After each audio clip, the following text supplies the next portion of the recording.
ఆయన అందరికీ నమస్కారము రైతులందరికీ. ఇక్కడ మన రైతున్నారు ఎవరన్నా దేవిందిన్న పేరన్నా నరసింహనా.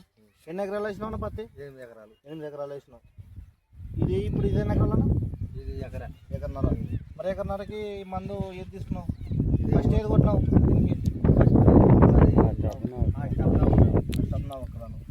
మళ్ళీ ఎట్లున్న రిజల్ట్ అప్పుడు? అప్పుడు ఏం బాగాలేకుండా ఇది కొట్టినాక నల్లి దామ ఏం లేదు. ఎన్ని రోజులే కొట్టింది? 4 రోజులు లేదు. 4 రోజులకి ఎట్లుంది మరి? బాగా ఏమేమి పోయింది దీనికి? దామ నల్లి అంత పోయింది. దోమ నల్లి చీడ ఏం లేదు, అన్ని పోయింది. నీటిగా ఉంది. మరి ఎట్లా 8 ఎకరాలు వేసి ఇప్పుడు మొత్తం 8 ఎకరాలు వేసే 8 ఎకరాలు 8 ఎకరాలు వేసే. మరి ఎట్లా 8 ఎకరాలకి? మరి ఇది తీసుకొని కొట్టాలి. ఇది తీసుకొని కొట్టాలనుకునే ఏది ఇది ఓరియన్ తీసుకొని మళ్ళీ 8 ఎకరాలు కూడా కొట్టాలనుకునేవి. దానికి కొట్టాలి. రిజల్ట్ ఎట్టుందన్నా? బాగుంది కదా. ఇప్పుడు ఇది ఎన్ని నెలల పంట అన్న? ఇది 2 నెలల పంట. 2 నెలల పంట. ఎట్లా సట్టు పూత భారీ చూపించేది మంది అయితే. భారీ సట్టు బాగా పట్టింది కదా? బాగా పట్టింది. పూత కానీ అంతా నీట్గా అయితే ఉంది కదా ఆకైతే?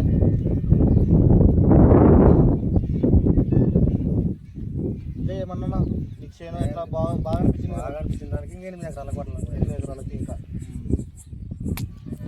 ఇప్పుడు ఇది మొత్తం ఎకరన్నర ఇంకా 8 ఎకరాలు ఉంది. ఇప్పుడు ఏమన్నా మరి వేరే మందులు కొడతావా ఇంకా ఇదే కొడతావా? ఇదే కొడతావు కదా? ఇదే కొడతావు. మరి మీ పక్కన చేను వాళ్ళకి ఎట్లా? వాళ్ళు అడిగి చూపి చెప్తాను. ఏమని చెప్తావు అప్పుడు? ఇదే దెబ్బ చూపిస్తాను. వాళ్ళు అడిగితే ఇదే చెప్తాను. వాళ్ళు ఎట్లా నమ్ముతారు నిన్ను? మా చేను చూస్తారు కదా.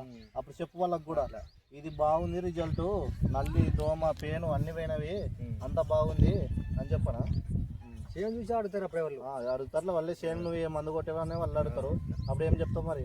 ఇదే కొట్టండి బాగా ఇది వాడిందని చెప్తాను. ఓరియన్.